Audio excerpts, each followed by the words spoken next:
कथेचे नाव कुलवंतीन. श्यामराव देशमुख गावातले प्रतिष्ठित नागरिक.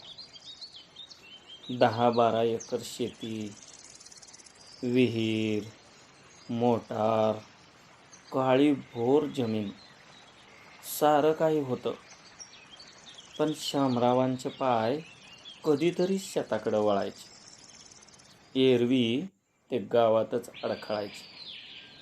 मग काळी आई त्यांच्यावर रुसायची व थोडेफारच पदरात टाकायची. पण याची त्यांना पर्वा नसे. इकडं तिकडं फिरून चहापानाचा मेळ लावायचा. दुपारी घरी जाऊन जे असतील ते 2 घास पोटात घातले की झाला राजा. 4-8 दिवसाला कुणाला तरी गाठायचं, गोड बोलून अंतःकरणात शिरायचं, गळ घालायची आणि काहीतरी उकळायचं. सोन्यासारखा संसार, 3 मुली 1 मुलगा, रूपवान पत्नी. पण त्यांची ही दशा. पत्नीला तर संसाराच्या बेड्या पायात अडकवल्या आणि जणू जन्मठेपेची शिक्षाच झाली. सारखं घरात बसून राहावं लागे. घराण्याची प्रतिष्ठा म्हणून कामही करू देत नव्हते. स्वतःही काही करत नव्हते. नुसतं दाताचं पाणी गिळीत बसावं लागायचं. घराच्या भिंतीकडं बघत, पिंजऱ्यातल्या पोपटासारखं. पिंजऱ्यातच आपल्याला सारं आयुष्य काढावं लागणार हे नंदाला कळून चुकलं होतं. पण तिला चिंता वाटत होती ती मुलाबाळांच्या भविष्याची. श्यामराव मात्र दिवसभर पुढाऱ्याचा वेश घालून गावात इकडं तिकडं करण्यात गुंतलेले असायचे. आपल्या मुलाबाळासाठी तरी आपण काहीतरी करावं हा साधा विचारसुद्धा कधी त्यांच्या मनाला स्पर्शून गेला नाही. ज्यानं चोच दिली तो चारा देणारच. मग आपण उगी चिंता का करावी? जगतील त्यांची ती. मोठ्या आयटीत संसार थाटला, पण आज मात्र संसाराची घोंगडी झटकून स्वतःच्या सुखासाठी शाल पांघरून फकीर बनला. ज्याच्या मायेच्या पंखाखाली चिमणी पाखरं मोठी व्हायची ते पंखच त्यांना दूर लोटू पाहत होते. मग पिला पाखरांची काय अवस्था असेल? चिमणी आपल्या चिमुकल्यांना चारा भरवण्याऐवजी त्यांना घरट्यातून खाली ढकलू पाहत होती. गाय आपल्या वासराला प्रेमळ पाना घालून दूध देण्याऐवजी लाथाच मारत होती. कोंबडी आपल्या पिल्लांना चोच मारून दूर लावत होती. मग अशा पिलांनी जायचं तरी कोठे? श्यामरावांची पत्नी नंदा, तिला मात्र खूप दुःख व्हायचं. पण इलाज नव्हता. ज्याला पोहता येत नाही तो पुरात वाहून जाणाऱ्याला थोडंच वाचवणार. आपण आई असताना सुद्धा आपल्या मुलांच्या दैनंदिन गरजा आपण भागवू शकत नाही याचं तिला खूप दुःख वाटायचं. ती आतल्या आत झुरायची. तिचं मन तिला डागणे द्यायचं. शेतातून मिळणारं थोडंफार आणि इतरांकडून जे काही मिळेल त्यावरच घर भागवावं लागायचं. 2-2 दिवस उपवास काढावा लागायचा. मदत तरी रोजच कोण देणार? उद्याच्या आशेवर हे हाडामासाचे गोळे जगत होते. थोरली मुलगी सुमित्रा आता नातीधुती झाली होती. घरात तर 2 वेळच्या अन्नाला महाग. लग्न कसं करावं हा नंदाच्या पुढे प्रश्न होता. सुमित्राच्या पाठच्या सुनंदा व चंदा ह्याही आता मोठ्या झाल्या होत्या. नंदाला घास घोड लागेना. शामराव मात्र निश्चिंत होते. सुमित्रा दिसायला गोरी पान, नाजूक, चाफेकळीसारखी, चकाकणाऱ्या डोळ्यांनी तर तिचं सौंदर्य जास्तच खुलून दिसत होतं. जणू स्वर्गातली परीच अवतरलेली. एवढी रूपवान मुलगी राजकन्येलाही लाजवील अशी, पण तिचं नशीब असं. इथं तर जो तो पैसा नावाच्या कागदाच्या तुकड्यामागं लागलेला, मौल्यवान रत्न पण नोटाच्या बंडल पुढं फिकच. ज्याला पैशाची जोड आहे तेच कसंही असलं तरी चांगलं, याची स्थिती सर्वांना माहीत होती. यांची परिस्थिती सर्वांना माहीत होती. त्यामुळं पाहुणे येईनात. या रत्नाला ठेवण्याची जागा जणू देवच चुकला होता की काय, त्यामुळं ते कवडीमोल झालं. सुमित्राची 25वी उलटून गेली, पण लग्न काही जमेना. सौंदर्याची नदी वाहत होती. ती सागराला भेटण्या आतुर होऊन, पण वाटेतच भला मोठा बंधारा होता ना, त्यातच तिचं पाणी अडकून पडलं होतं. तो ओलांडून पुढं जाण्याचं सामर्थ्य त्या पाण्यात नव्हतं. बंधाऱ्याची दारं उघडणाराही शांतच बसलेला. 12वी पर्यंत शिक्षण घेतलेली सुमित्रा अशी परिस्थितीच्या पिंजऱ्यात अडकून पडली होती. संध्याकाळच्या वेळेला ती दारात बसायची, येणाऱ्या जाणाऱ्यांकडे बघत. त्यात तिच्याच वयाची एखादी मुलगी काखेत लेकरू घेऊन तिच्या समोरून गेली की तिच्या काळजाचे तुकडे तुकडे व्हायचे. किती सुखी आहे जग आणि मी. आज माझ्या मैत्रिणी सुखानं संसार करतायत, हसतात, मुरडतात, संसाराच्या हिंदोळ्यावर बसून आनंदानं झोके घेतायत, आणि मी मात्र दुःखाच्या डोहात गटांगळ्या खाते.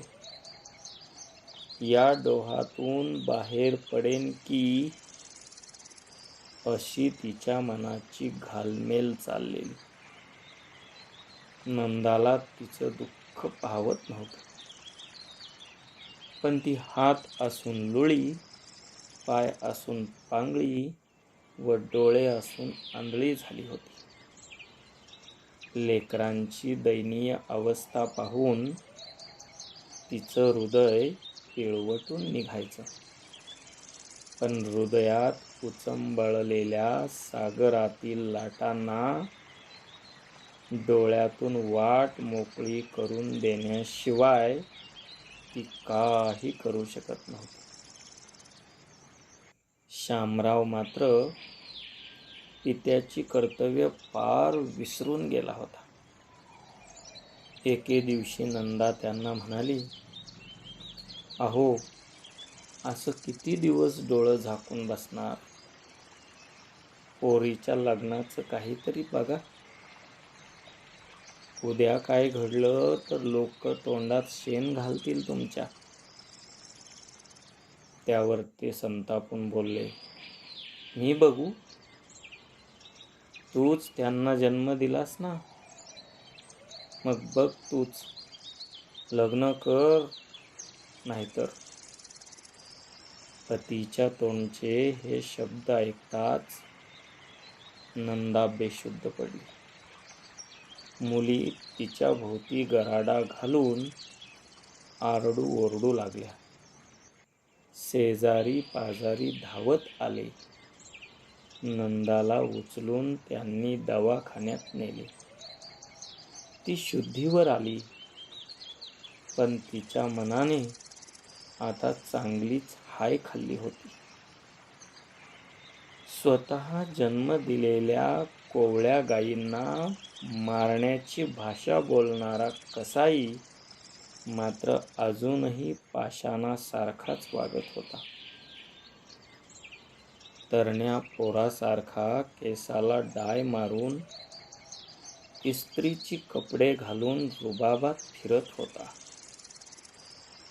शामरावाकडं चणे होते, दात होते, पण चावायचं कुणी?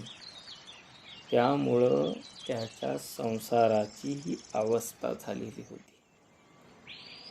खूप मोठा विस्तारलेल्या वटवृक्षाचं खोडच या फांद्या फुलं माझी नाहीत म्हणून तोडून टाकू पाहत होतं. सागरात विलीन होऊन गेलेल्या नदीच्या पाण्याला सागरानं दूर लोटून कसं चालेल? काही झालं तरी ते त्याचाच एक भाग बनलेलं असतं. सुमित्रा दररोज देवपूजा करीत असे. हात जोडून देवाला आपले गाऱ्हाणे सांगे.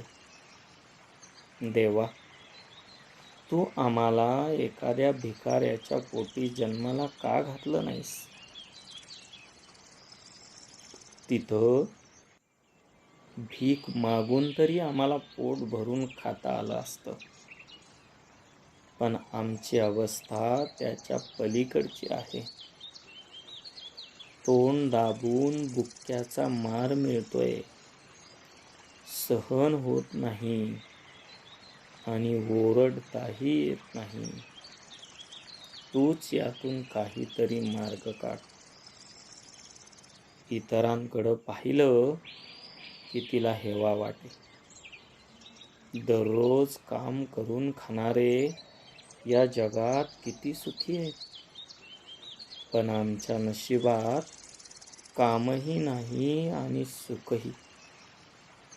जीवन जगण्यासाठी काहीतरी धडपड करणे हे प्रत्येक प्राण्याचं कर्तव्य नाही काय?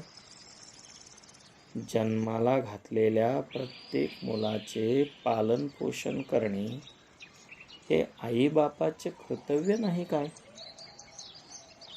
ते पार पाडायला असमर्थ असणाऱ्यांनी संसार तरी कशाला थाटावा? परमेश्वरानं प्रत्येक आई वडिलांच्या झोळीत टाकलेली मुलं सांभाळणं ही आई वडिलांची जबाबदारी नाही काय?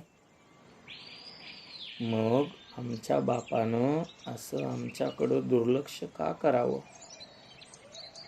फळाने बहरलेल्या वृक्षानेच ती पक्व व्हायच्या आतच त्यांना टाकावे काय? असे अनेक विचार तिच्या डोक्यात थैमान घालून जात. सुमित्राच्या आईची तर फारच वाईट अवस्था झाली होती.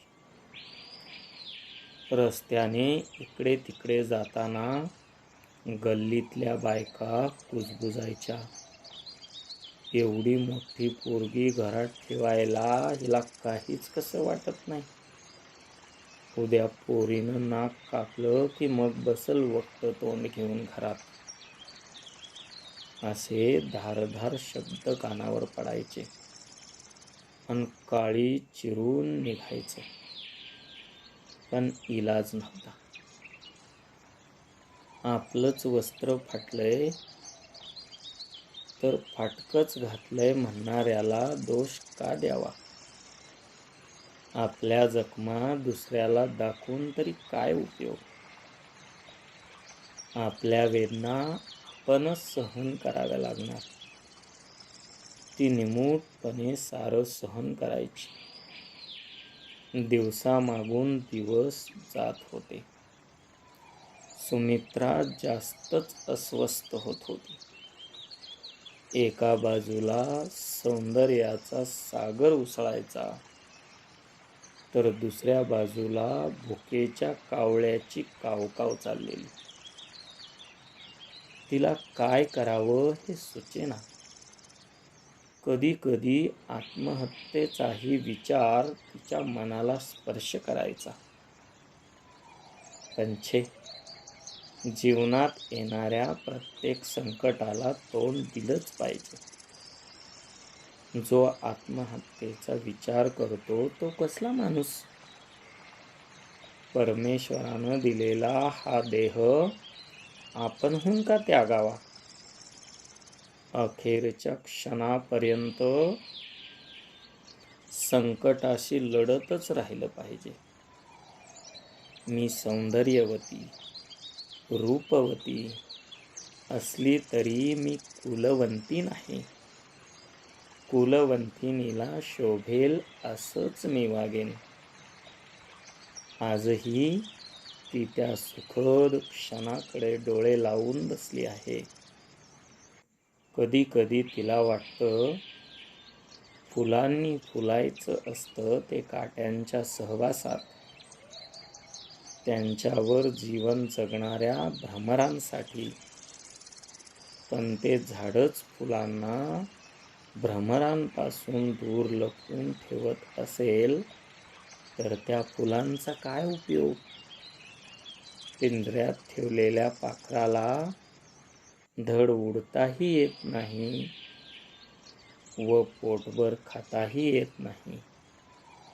त्याला अवलंबून राहावं लागतं ते त्याच्या मालकावरच. तीच माझी अवस्था नाही काय? मी अडकले अशा फार मोठ्या पिंजऱ्यात. यातून बाहेर पडेन की यातच.